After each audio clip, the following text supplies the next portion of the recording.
Patuloy ang digital dominance ng GMA Network ngayong taon. Batayan sa datos ng online traffic analytics platforms na Tubular Labs at SimilarWeb. Number 1 ang lahat ng creator properties ng GMA sa Facebook, YouTube at TikTok batay sa datos ng Tubular Labs nitong January to November 2024.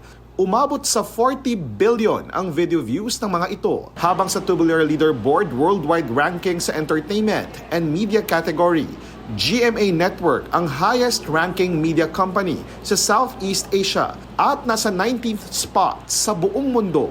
Sa datos naman ng analytics firm na SimilarWeb, nanguna rin ang GMAnetwork.com mula January hanggang November 2024 na nagtala ng mahigit 249 million page views.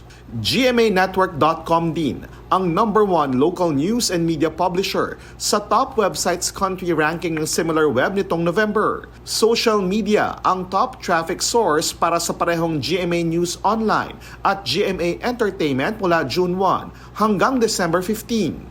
Sa pagsabay sa mga bagong teknolohiya, patuloy na magbibigay ang GMA Network ng dekalidad na content para sa mga taga-subaybay. JP Soriano, nagbabalita para sa GMA Integrated News.